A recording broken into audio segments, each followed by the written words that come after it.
Hello and welcome to UPSC Hindi. Very good evening to all of you. एक ऐसा सवाल जो काफ़ी समय से आप लोगों द्वारा पूछा जा रहा था कि एनसीईआरटी का क्या रोल है। एनसीईआरटी हमें पढ़नी भी चाहिए पीसीएस के लिए कि नहीं पढ़नी चाहिए, क्योंकि घटना चक्र है, बहुत सारे सॉल्यूशन अवेलेबल हैं मार्केट में कि ये पढ़ें, बहुत सारे डाउट्स हैं। सारे डाउट्स एक साइड रखेंगे, एक सॉल्यूशन पे बात करेंगे। इसके बाद कभी भी एनसीईआरटी की ये जो डाउट श्रृंखला चल रही है ना आप लोगों की कि क्या पढ़ें क्या ना पढ़ें, सारे डाउट्स इस वीडियो से क्लियर हो जाएंगे। बस बने रहना आप लोग मेरे साथ। सिंपल सा डिस्कशन होगा, 5 से 7 मिनट का है, 10 मिनट का है। कुछ चीजें मैं बताऊंगा, कुछ चीजें आप सोचोगे, आसानी से आंसर निकल आएगा कि एनसीईआरटी पढ़नी भी चाहिए या नहीं पढ़नी चाहिए, और अगर पढ़नी चाहिए तो किन किन सब्जेक्ट्स की पढ़नी चाहिए और कैसे पढ़नी चाहिए। हर एक सब टॉपिक पे बात करेंगे। लेकिन सबसे इंपॉर्टेंट ये जो मार्केट में नया चला है ना कि एनसीईआरटी ये वो, सिंपल सी बात है। इसके बारे में समझने से पहले हमें ये समझना पड़ेगा एनसीईआरटी किस लिए है, किसके लिए बनाई गई है एनसीईआरटी, राइट। किस तरीके के व्यक्तियों के लिए, किस तरीके के बच्चों के लिए एनसीईआरटी बनाई गई। तो एक चीज मेरी ध्यान रखना, एनसीईआरटी तो हर वो इंसान पढ़ सकता है जिसको किसी भी टॉपिक की समझ नहीं है। क्लियर? आई थिंक इसी बेस पे आगे सारी चीजें चलेंगी।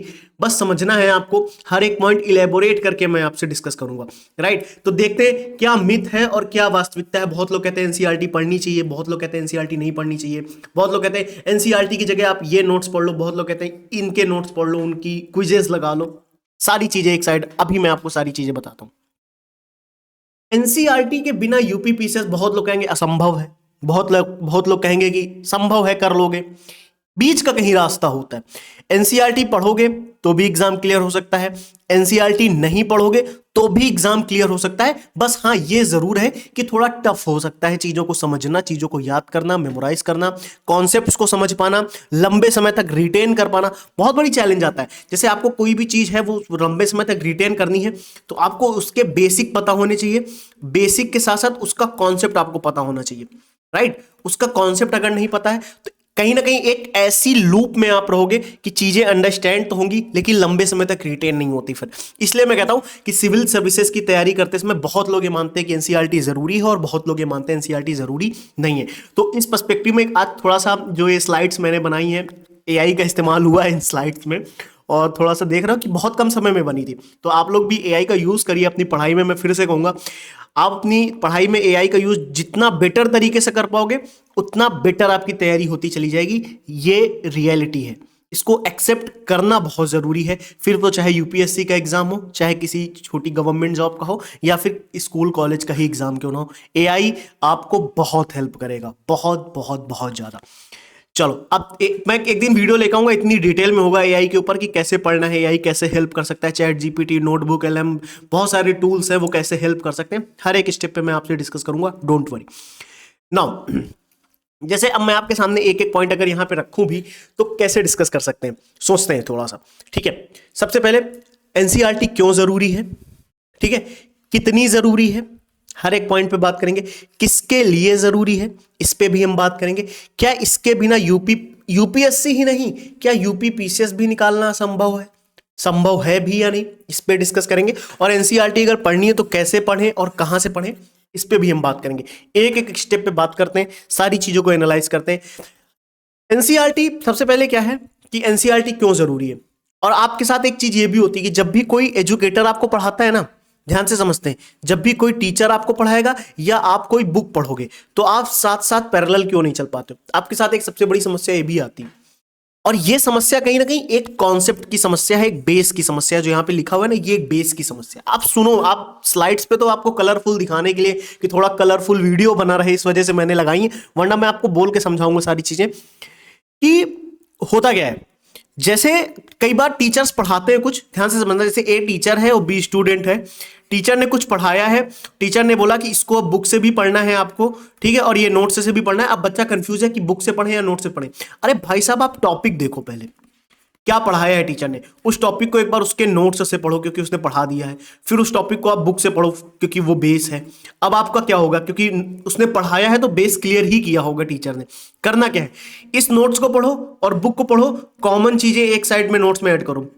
अब इसमें क्या एक्स्ट्रा है वो ऐड करो, इसमें क्या एक्स्ट्रा है वो ऐड करो, बस हो गया आपका कंप्लीट नोट्स।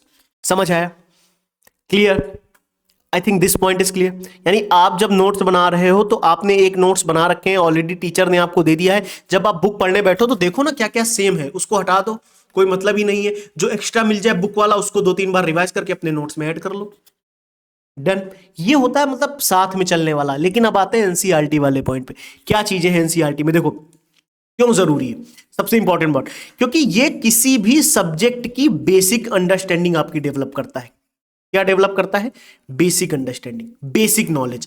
हम जिसको नॉलेज कहते हैं ना, कई बार वो अंडरस्टैंडिंग होती है। बेसिक नॉलेज, बेसिक छोटे छोटे कॉन्सेप्ट्स, छोटे छोटे कॉन्सेप्ट्स, बहुत बड़े कॉन्सेप्ट भी नहीं, छोटे छोटे कॉन्सेप्ट्स को क्लियर करता है वो।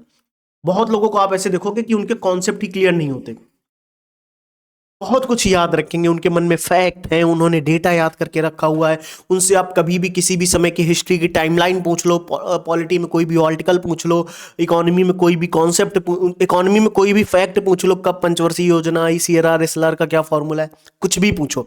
ज्योग्राफी में कौन सा प्लेस कहाँ पे, कौन सी नदी कहाँ पे, सारी चीजें रटे होंगे, लेकिन उनके कॉन्सेप्ट क्लियर नहीं होते। कि कॉन्सेप्ट इन द सेंस, जिस तरीके से यूपी पीसीएस इवॉल्व हो रहा है, ध्यान से समझते हैं, जिस तरीके से यूपी पीसीएस अपने क्वेश्चंस को इवॉल्व कर रहा है, कि वो कॉन्सेप्ट पे सवाल पूछना उससे शुरू किया है। जैसे फॉर एग्जांपल वो आपसे ये पूछ सकता है कि मानसून कैसे आता है, इस पे सवाल बना सकता है। मतलब मानसून पे सवाल बनाने का इन द सेंस, इंडिया में कैसे एंटर होता है, कौन सी वेव्स होती हैं, मतलब जो विंड वेव है वो कौन सी विंड्स चलती है, साउथ ईस्ट विंड चलती है, वेस्ट विंड चलती है, वेस्टर्ली है, ईस्टर्ली, इस पे सवाल वो बना रहा है आजकल। I think this point is clear. वो सवाल किस तरीके से बना रहा है आपको ये समझना बहुत जरूरी है। क्या ये पॉइंट समझ आया? अगर ये पॉइंट समझ आया तो मैं आगे बढ़ता हूं, ठीक है। यानी किसी भी सब्जेक्ट की बेसिक अंडरस्टैंडिंग डेवलप करनी है आपको। उस सब्जेक्ट के बारे में अगर जीरो नॉलेज है, उस सब्जेक्ट के बारे में कैसी नॉलेज है, जीरो नॉलेज है, और उस सब्जेक्ट के बारे में अगर आपको अंडरस्टैंडिंग डेवलप करनी है तो बेटा एनसीईआरटी आपके लिए है। क्योंकि ये एनसीईआरटी बेसिक एकदम जीरो लेवल से समझाती है हर एक चीज। क्लियर? एनसीईआरटी क्यों जरूरी है? क्योंकि ये आपको हर एक टॉपिक को जीरो लेवल से समझाती है। क्लियर? अगर आपने कुछ भी नहीं पढ़ा है, आप नहीं पढ़ना चाहते किसी टीचर से, जाओ एनसीईआरटी की बुक उठाओ, पढ़ो, वो खुद आपको समझा देगी। ठीक है? उसमें इतनी क्षमता है उस एनसीईआरटी में कि आपको सिखा सकती है। अब आप अपने अंदर ये हीन भावना लेके मत आ जाना कि हम कक्षा 6, 7, 8, 9, 10 की एनसीईआरटी क्यों पढ़ें। वो इसलिए पढ़नी है क्योंकि आपको उसकी नॉलेज नहीं है, इसलिए पढ़ो जाके। शर्म एक साइड रखो, इस भावना को एक साइड रखो, उठाओ, पढ़ाई करो। ठीक है? चलो आगे देखते हैं और क्यों जरूरी है एनसीईआरटी हमारे लिए। बेसिक टर्मिनोलॉजी, ये बेसिक टर्मिनोलॉजी हमारे लिए क्यों इंपॉर्टेंट है पता है? बहुत इंपॉर्टेंट है। पहली बात तो बहुत इंपॉर्टेंट है, बहुत ज्यादा। अब ये क्यों इंपॉर्टेंट है? क्योंकि जब आप मेंस की आंसर राइटिंग करोगे ना, बेटा ध्यान रखना, मैं आपको एक चीज बता रहा हूं अभी, बहुत ध्यान से समझना। जब आप मेंस की आंसर राइटिंग करोगे बच्चा, बहुत बहुत बहुत इंपॉर्टेंट, जिस समय आप मेंस की आंसर राइटिंग करोगे ना, दिख रहा है ना मैं जो लिख रहा हूं, मेंस की आंसर राइटिंग, मेंस की आंसर राइटिंग, तो आंसर लिखते समय ध्यान से समझना, आंसर लिखते समय आप लिखोगे ना, तो आपकी लिखावट में वो वर्ड्स तो आने ही चाहिए। जब आप ज्योग्राफी का आंसर लिखो, ध्यान से आप समझते हैं, जब आप ज्योग्राफी का आंसर लिखो तो ज्योग्राफी से रिलेटेड जो वर्ड्स हैं या ज्योग्राफी से रिलेटेड जो शब्दावली है, ध्यान से समझते हैं, ज्योग्राफी से रिलेटेड जो ज्योग्राफिकल टर्मिनोलॉजी है वो तो आनी ही चाहिए ना आपके आंसर में। वो टर्मिनोलॉजी आपके आंसर में तो दिखनी ही चाहिए कि आप अर्थक्वेक बताओ, आप बोलो कि कौन सी विंड हवा चल रही, हवा चल रही, अरे बोलो ना ईस्टर्ली विंड चल रही है, वेस्टर्ली विंड चल रही है, हेडले सेल है, फेरल सेल है, एल लीनो, ला लीना, ये छोटे छोटे ऐसे कीवर्ड्स हैं, कॉन्सेप्ट में भी हैं, कीवर्ड्स हैं जो आपको लिखने चाहिए आपके आंसर में। भूकंप आ रहा है तो भूकंप कुछ भी लिखे दे रहे हो, अरे बोलो ना कि जो प्लेट है वो कन्वर्ज हो रही, दूर जा रही हैं, पास आ रही हैं, नहीं, अरे बोलो कन्वर्ज हो रही, यानी ये जो कन्वर्जेंस है ये this is the terminology. Diverge हो रही है यानी डाइवर्जेंस हो रहा है, this is the terminology. It is the terminology जो आपको समझनी चाहिए, जो आपको पता होती है एग्जाम के दौरान लिखते समय आंसर राइटिंग में, और होनी भी चाहिए। इसलिए समझ आया कि ये जो मैंने यहाँ पे लिखा है ना कि आपको हर सब्जेक्ट की बेसिक अंडरस्टैंडिंग डेवलप करनी है, इसके साथ ही साथ एनसीईआरटी और क्या करता है, आपकी जो टर्मिनोलॉजी है उसको बेहतर बनाती है। क्या ये पॉइंट समझ आ गया? बहुत लोगों को ये पॉइंट नहीं पता होता, और जब मेंस का आंसर लिखने जाते हैं बहुत लोगों को ये पॉइंट नहीं पता होता, लिटरली सही कह रहा हूँ। और जब मेंस का आंसर लिखने जाएंगे, मेंस की कॉपी उनके सामने होगी या आंसर राइटिंग प्रैक्टिस भी स्टार्ट करते हैं, तो उनके मन में, उनके हाथों से वो शब्द नहीं लिखे जा सकते जो प्रैक्टिस के दौरान आने चाहिए। क्योंकि आप प्रैक्टिस ही नहीं करोगे तो लिखोगे कैसे, सोचो, क्योंकि आपने प्रैक्टिस ही नहीं करी तो आप कैसे लिख पाओगे। Point clear. इसलिए अब समझ आया कि एनसीईआरटी का रोल कितना बड़ा है, आपकी बेसिक अंडरस्टैंडिंग के लिए है, और इसके साथ साथ आपको टॉपिक की बेसिक टर्मिनोलॉजी सिखाने के लिए भी है। क्या है, पॉइंट क्लियर हुआ। आगे देखते हैं और क्यों ज़रूरी है एनसीईआरटी। बहुत सिंपल तरीके से समझेंगे। एनसीईआरटी और इसलिए ज़रूरी है क्योंकि वो आपकी कॉन्सेप्ट को बिल्ड करती है, जो मैं उतनी देर से समझाते हुए आ रहा हूँ। किसी भी चीज़ की एनालिसिस करनी हो, ध्यान से समझते हैं, एनालिसिस करनी हो, उस टॉपिक पे आपको अपनी थिंकिंग डेवलप करनी हो, अपना थॉट प्रोसेस डेवलप करना हो, एनालिसिस के साथ साथ थिंकिंग, थिंकिंग के साथ एनालिसिस, ये सब डेवलप करना है। मैं सही कह रहा हूं, कॉन्सेप्ट बिल्डिंग का निर्माण एनसीईआरटी करती है। तो आई थिंक अब ये पॉइंट क्लियर होगा कि एनसीईआरटी क्यों जरूरी है। पॉलिटी हो गई, देखो ध्यान से, जैसे पॉलिटी है, हिस्ट्री है, इसकी एनसीईआरटी से तो डायरेक्ट यूपीपी से सवाल भी पूछता है, चाहे फैक्ट हो चाहे कॉन्सेप्ट हो। समझ आ रहा है, चाहे फैक्ट हो चाहे कॉन्सेप्ट, और ज्योग्राफी भी, यूपीपीसीएस भी और यूपीएससी भी। यानी हिस्ट्री, ज्योग्राफी, पॉलिटी से डायरेक्ट यूपीपीसीएस और यूपीएससी अपने एग्जाम में सवाल पूछता है डायरेक्ट एनसीईआरटी से, चाहे वो फिर फैक्ट हो, चाहे डेटा हो, चाहे कॉन्सेप्ट हो। क्या ये पॉइंट क्लियर हुआ? क्या ये पॉइंट क्लियर हुआ? चाहे फैक्ट हो, चाहे डेटा हो, चाहे जैसा हो, डायरेक्ट पूछता है। क्लियर। अब आते हैं एक अपने नेक्स्ट सवाल पे कि एनसीईआरटी की भूमिका क्या है भाई साहब। तो ध्यान रखना, ये जो एनसी यहाँ पे 30% लिखा है ना, ये इसको 30% को आप कई बार तो 40 तक लेके चले जाओ, मैं तो कहता हूँ 40 तक लेके चले जाओ। ये आपके प्रीलिम्स में बहुत इंपॉर्टेंट रोल प्ले करती है एनसीईआरटी में, बस इतना ध्यान रखना। एडवांस तैयारी तो जो आपकी है वो तो है ही हर टॉपिक पे, लेकिन एनसीईआरटी आपकी 40% तक की तैयारी कराती है, क्योंकि प्रीलिम्स बहुत इंपॉर्टेंट हो गया है, क्योंकि बहुत लोगों को तो प्रीलिम्स ही नहीं निकलना। अब समझ आया कि एडवांस लेवल पे तैयारी की भूमिका क्या है। एनसीईआरटी किसके लिए पढ़ना जरूरी है? बहुत, जिनका बेसिक कमजोर है, बेटा एनसीईआरटी उठा लो, कोई तरीका नहीं है, कोई रटने से फायदा नहीं। घटना चक्र इतनी इतनी मोटी मोटी बुक है, मत रटो उनको, पहले जाओ कॉन्सेप्ट समझ लो, फिर बहुत आसान हो जाएगा समझना, बहुत आसान हो जाता है। मैं मानता हूं, देखो मैं ये मानता हूं कि यूपी पीसीएस जैसे एग्जाम में फैक्ट पूछे जाते हैं, राइट, फैक्ट पूछे जाते हैं, इसके लिए आपको घटना चक्र हो सकता है पढ़नी पड़ जाए, लेकिन जो एनसीईआरटी से सवाल बेसिक वाले आ रहे हैं बेटा, वो गलत नहीं होने चाहिए, जो कॉन्सेप्ट के बेस पे है। वो घटना चक्र आपका इतनी आसानी से कवर नहीं करा पाता, उसमें बहुत सारे फैक्ट भरे पड़े। एक बार एनसीईआरटी पढ़ के तो देखो, और गौरव सर ने कम से कम 100 बार ये बात बोली है, 100 बार कि एनसीईआरटी पढ़ लो, और एनसीईआरटी अगर आपके टिप पे आ गई ना, तो भाई साहब आप हर एक प्रीलिम्स तो जरूर क्वालिफाई करोगे। क्लियर, ये पॉइंट्स होने चाहिए। फिर अगर आपको सब्जेक्ट की ही बहुत अच्छे से नॉलेज नहीं है, इसलिए आप पढ़ो एनसीईआरटी। और कभी कभी क्या होता है कि हम एक टॉपिक को दूसरे टॉपिक से लिंक नहीं बना पाते, एक टॉपिक को दूसरे टॉपिक से लिंक नहीं बना पाते, उस लिंक बनाने के लिए एनसीईआरटी जरूरी है। समझ आया? जिसको लिंक बनाने में कठिनाई है वो एनसीईआरटी पढ़े, जिसको सब्जेक्ट की नॉलेज नहीं है एनसीईआरटी पढ़े, जिसको बेसिक नॉलेज ही नहीं है किसी भी टॉपिक की, एनसीईआरटी पढ़े। समझ आ गया? नहीं है अगर आपको तो पढ़ना शुरू कर देना। एनसीईआरटी की जरूरत नहीं हो सकती है कब? जब आपकी जो बेसिक एजुकेशन है वो बहुत स्ट्रांग हो, बहुत स्ट्रांग हो। क्या है, पॉइंट क्लियर हुआ? आपकी बेसिक एजुकेशन अगर बहुत स्ट्रांग है तो आपको एनसीईआरटी की जरूरत नहीं पड़ेगी, अदरवाइज एनसीईआरटी की जरूरत पड़ेगी। ठीक है, क्लियर। बहुत सिंपल तरीके से मैंने बताया कि कई बार आपको कॉन्सेप्ट्स नहीं पता होते, फैक्ट्स नहीं पता होते, ये सब पता है अगर आपको, तो एनसीईआरटी की जरूरत नहीं है। तो फिर आप डायरेक्ट एडवांस लेवल वाली लर्निंग पे आओ। लेकिन फिर भी मैं ये जरूर कहता हूं कि एनसीईआरटी का रिवीजन भी बहुत जरूरी है। ठीक है, लेकिन जिनकी बहुत अच्छी तैयारी हो चुकी है, जैसे हिस्ट्री किसी ने पढ़ रखी है ऑलरेडी बहुत अच्छे से एनसीईआरटी से, मत पढ़ो, एडवांस लेवल पे आओ, विपिन चंदा की बुक उठाओ, लेकिन एनसीईआरटी के जो नोट्स है उनको रिवाइज करते रहो फिर। ठीक है, उनको रिवीजन तो करना ही पड़ेगा, फैक्ट तो याद करने ही पड़ेंगे पीसीएस के लिए, पीसीएस की तैयारी करनी है तो फैक्ट्स तो याद करने पड़ेंगे।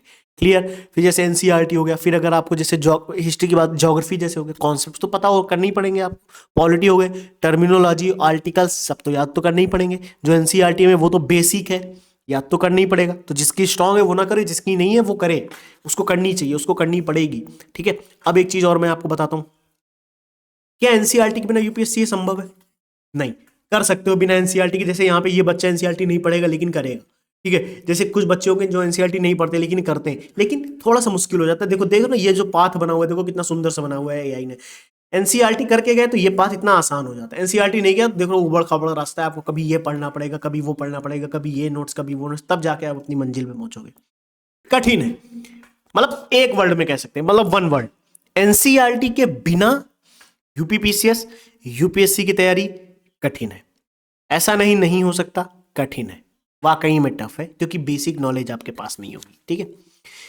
जैसे बहुत बच्चे क्या कहते हैं, एक बच्चे का सवाल था तो वही मैंने अपने प्रॉम्प्ट में दिया कि इसको जरा जनरेट करो। उसने क्या किया पता, उसने कहा कि सर एनसीईआरटी पढ़ने में मजा नहीं आ रही, मन नहीं लग रहा।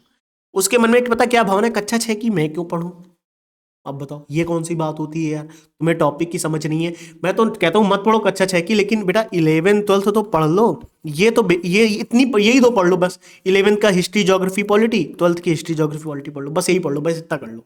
ठीक है। साइंस वाइंस भी पढ़ लो थोड़ा, लास्ट के जो 4 चैप्टर होते हैं बायोलॉजी वाले पढ़ लो, काम ही करेंगे। तो बेटा पढ़ना पड़ेगा, मन नहीं लगता है, पढ़नी पड़ेगी। ये अंदर से यही भावना जो मैंने पहले ही वीडियो में बोली ना, वीडियो में इस शुरुआत में मैंने बोला था, ये हीन भावना जो है ना आपके अंदर कि हम एनसीईआरटी क्यों पढ़े, हम तो आईएएस की तैयारी कर रहे हैं, हम तो पीसीएस की तैयारी कर रहे हैं, पढ़ लो, वरना तैयारी ही करते रह जाओगे, है ना। तो वही चीज़ है, पढ़ाई कर लेनी चाहिए, शर्माना नहीं चाहिए। बुक्स हैं, बहुत कुछ सिखाती हैं। अभी भी कक्षा 6 की किताब उठा के, कक्षा 7 की किताब उठा के कोई आपसे कुछ पूछ लेगा, नहीं बता पाओगे आप। फिर जब कोई कहेगा लो ये तो आईएएस की तैयारी कर रहे हैं, कक्षा 6 की किताब का नहीं आता, तब क्या करोगे। पढ़ लीजिए, बहुत फायदा रहेगा। ठीक है। आई थिंक एनसीईआरटी का पूरा रोल समझ आ रहा होगा। कॉन्सेप्ट से अंडरस्टैंडिंग होती है, बेसिक नॉलेज आती है, टर्मिनोलॉजी बन जाती है, फैक्ट्स भी याद हो जाते हैं उसके जो बेसिक है, कॉन्सेप्ट भी याद हो जाते हैं जो कि बेसिक है। टर्मिनोलॉजी से मेंस आंसर राइटिंग इंप्रूव हो जाती है, बहुत कुछ समझ में आता है। एक बार ऐसे किताब खोलो, पढ़ो, देखना नहीं है, पढ़ना है। एक बार, 2 बार, 3 बार रिवाइज करो, फिर आओ सामने बैठो किसी के, फिर अपना नॉलेज सामने रखो कि सर मुझे ये आता है, ये आता है। मैं कह रहा हूं लिटरली, आप एनसीईआरटी पढ़ लो, फिर जरा क्वेश्चंस पेपर उठाओ, सवाल ना सॉल्व हो तब कहना। ठीक है, करना। बहुत सही, बहुत, ये एक समाधान के रूप में मैं इसको लेकर आया हूं, ध्यान से समझना। सेल्फ स्टडी कर लोगे एनसीईआरटी की, बहुत बेटर है। ठीक है, बहुत बेटर है। समय बचाना चाहते हो, कोई आपको पढ़ा दे, ठीक है, कोई आपके लिए बता दे एनसीईआरटी ऐसे पढ़ो, ये पढ़ लो, ये पढ़ लो, ये पढ़ लो, ऐसे पढ़ लो। तो यूपीएससी हिंदी का एनसीईआरटी का कोर्स है, ठीक है, आप उसको ज्वाइन कर लो। मैं कहता हूं उस एनसीईआरटी के कोर्स में मैंने क्या किया, उसमें एनसीईआरटी कोर्स में अगर आप देखोगे ना, हर एक सब्जेक्ट को बहुत बेसिक से जीरो लेवल से एडवांस तक ले जाया गया है। जीरो से, बुक से पढ़ाया गया है, स्लाइड्स से पढ़ाया गया है, हर एक तरीके से जीरो से समझाया गया है। गौरव सर ने भी एनसीईआरटी पढ़ाई है, सिलेक्टेड कैंडिडेट्स जब आपको पढ़ा रहे हैं, सोच लो लेवल बहुत अच्छा है। एनसीईआरटी की समझ वहां से डेवलप हो जाएगी, हर एक छोटे छोटे कॉन्सेप्ट्स, सारी चीजें क्लियर हो जाएंगी। क्लियर, आगे देखते हैं। जैसे एक चीज आपको मैं बता देता हूं, जैसे क्या होता है, केवल जानकारी तो मिल जाती है खुद से पढ़ने पे, लेकिन जुड़ाव और एप्लीकेशन नहीं बन पाता। बहुत से बच्चों के साथ ऐसा होता है कि जानकारी ले ली, इसीलिए मैं कहता हूँ अगर थोड़ा सा थिंकिंग प्रोसेस डेवलप है तो बन जाता है बढ़िया, लेकिन कई बार नहीं हो पाता है। मैं समझता हूँ इस बात को, इसलिए मैं कह रहा हूँ एनसीईआरटी कोर्स में अगर आ जाओगे तो बहुत सारी चीजें तैयार हो जाएंगी। जबरदस्ती नहीं है कि आओ आओ पढ़वा के, बिल्कुल नहीं, बिल्कुल नहीं, बिल्कुल नहीं। अपने स्वविवेक के आधार पे, खुद थोड़ा सोच विचार करके, स्वविवेक के आधार पे आना चाहो तो आओ। मैं यही कहूंगा कि अगर आओगे तो एनसीईआरटी जो आप 3 महीने में कवर करने वाले थे वो 1 महीने 2 महीने में कर लोगे, जो 6 महीने में कर सकते थे वो 2-3 महीने में कर लोगे। ठीक है, ये फायदा हो जाएगा, समय की बचत हो जाएगी, क्योंकि प्रीलिम्स बहुत पास में है। और 2026 वालों, अंत में मैं आपके लिए बस इतना ही कहूंगा, जाते जाते इस क्लास का एंड करते करते मैं सिर्फ एक बात कहूंगा, इधर आ जाओ पहले आप लोग। बहुत सिंपल, जो बच्चे 2026 की तैयारी कर रहे हैं, वो चाहे यूपीएससी की तैयारी कर रहे हो, चाहे यूपी पीसीएस की तैयारी कर रहे हो, एक वर्ड में मैं कहूंगा, हिस्ट्री, ज्योग्राफी, पॉलिटी, ये 3 सब्जेक्ट की एनसीईआरटी पढ़ डालना। इसके पहले एग्जाम हॉल में एंटर मत करना, फिर वो चाहे प्रीलिम्स का ही एग्जाम क्यों ना। ठीक है, पढ़ डालना। अगर तैयार है तो कोई बात नहीं, बहुत अच्छी तैयारी है तो आप तो ब्रिलियंट हो, आपकी बात ही नहीं कर रहा। मैं उन बच्चों से कह रहा हूं यहाँ पे जिनको कॉन्सेप्ट समझ नहीं आते, जिनको फैक्ट्स, बेसिक फैक्ट्स याद नहीं है, जिनको बेसिक कॉन्सेप्ट याद नहीं है। बेसिक कॉन्सेप्ट्स कहने का मतलब यह है कि ज्योग्राफी में जो छोटे छोटे कॉन्सेप्ट्स दिए गए एनसीईआरटी में वो नहीं तैयार है, क्योंकि यूपीएससी में तो ज्योग्राफी का काम एनसीईआरटी से हो जाता है। ठीक है, पीसीएस में कई बार फैक्ट्स ऐसे पूछता है जो एनसीईआरटी में नहीं दिए, उसके लिए अलग से पढ़ लेना पड़ेगा, लेकिन वो कॉन्सेप्ट तो पढ़ने के लिए एनसीईआरटी जरूरी है, या तो कोई पढ़ा दे, ठीक है। और एक चीज, जैसे हिस्ट्री पढ़ना चाहते हो, कब कौन सा क्या इवेंट हो रहा है, कहाँ हो रहा है, मतलब कहाँ हुआ था, है ना, क्या क्या टाइमलाइन कैसे चला है, बेसिक इंडस वैली सिविलाइजेशन कैसे क्या रही, मौर्य सभ्यता कैसे क्या रही, बेसिक जो नॉलेज होनी चाहिए कर लेना, पढ़ लेना, अच्छा है। आर्ट एंड कल्चर के लिए 11th की जो बुक है कला एवं संस्कृति वाली, पढ़ लीजिएगा उसको। सवाल आते हैं, आज भी उससे सवाल आते हैं, और आप लोग इतनी मोटी मोटी बुक्स पढ़ने के चक्कर में, एक सवाल किसी मोटी बुक से आ जाएगा, आप वो बुक खरीद लोगे, लेकिन एक पतली सवाल जिससे हर साल 2-3 सवाल आते हैं, 2 सवाल आ जाते हैं, 3 सवाल आ जाते हैं, वो नहीं पढ़नी। पढ़ो, सॉल्व करो, आगे बढ़ो, मार्केट के कस्टमर बन के मत रह जाओ कि ये आज ये बुक खरीद रहे हैं, कल वो बुक खरीद रहे हैं, कल उनके नोट्स खरीद रहे हैं, फिर उसके बाद उनके नोट्स खरीदेंगे, फिर उनका कोर्स खरीदेंगे। समझदार बनो, सिविल सर्वेंट बनने आए हो, थोड़ा उस माइंडसेट से सोचो कि आप खुद एक आईएएस सोचो, आप खुद एक ऐसी स्थिति में हो जहां पे आपको लोगों के लिए निर्णय लेना है, कोर्स खरीदोगे जाके, किसी के लिए डिसीजन लेना, खेतों में पानी भर गया या कहीं गांव में बाढ़ आ गई, आप course how to manage disaster, manage course खुला, 200 रुपए का कोर्स ज्वाइन कर रहा है, वो पढ़ रहा है पहले, फिर जाके आप ऐसा करना है। इसलिए कह रहे हैं थोड़ा सा पढ़ाई से, थोड़ा सा कॉमन सेंस से चीजों को समझो, आपकी भलाई के लिए मैं कह रहा हूँ। आज ये कोर्स खरीदोगे, कल वो खरीदोगे, परसों वो खरीदोगे, एक बार खरीदो, समझो उसको, उसको पढ़ो, आगे बढ़ जाओ, फिर दोबारा किसी कोर्स को मत देखना, ठीक है। इसलिए मैं कहता हूँ हिस्ट्री, ज्योग्राफी, पॉलिटिक्स, एनसीईआरटी तो पढ़ ही लेना, बेसिक है। जब एक बार पढ़ लोगे, चीजें याद हो जाएंगी, चीजें समझ में आ जाएंगी, आपको खुद ही रियलाइज हो जाएगा कि कौन सी बुक हमें खरीदनी चाहिए, कौन सा कोर्स हमें लेना चाहिए। उसके पहले एनसीईआरटी जैसी चीज अगर जल्दी पढ़नी है तो कोर्स में आ जाओ, फिर एनसीईआरटी का नहीं, एनसीईआरटी पढ़ने के लिए मैंने लिया है कि एनसीईआरटी हमें बेसिक से जल्दी से तैयार हो जाए, ताकि मैं बाहर की दुनिया का जो मार्केट है उससे बचा रह सकूं। तो आ जाना कोर्स में, यूपीएससी हिंदी की बहुत अच्छी तैयारी हो जाएगी, ठीक है। चलो, थैंक यू, टेक केयर। कोई भी डाउट है, कोई भी डाउट है कमेंट करना, कैसा भी डाउट है कमेंट करना, मैसेज करना, ग्रुप में मैसेज कर दो, मेरे पास मैसेज कर दो, रिप्लाई जरूर दूंगा। आपके लिए यूपीएससी हिंदी टीम ऑलरेडी बनी हुई है, और यूपीएससी यूपीपीसीएस की तैयारी करने वाले बच्चों, टारगेट में फ्री में सुबह सुबह टेलीग्राम पे देता हूँ, फ्री में टारगेट। पीवाईक्यू बैच ऑलरेडी चल रहा है, नहीं जानकारी है तो जरा पिछले वीडियोस देख लो, पीवाईक्यू बैच का कंटेंट देख लो, समझ में आ जाएगा किस लेवल का कंटेंट चल रहा है। आपके ऊपर है सारी चीजें, समझदार हो। Thank you, take care, bye.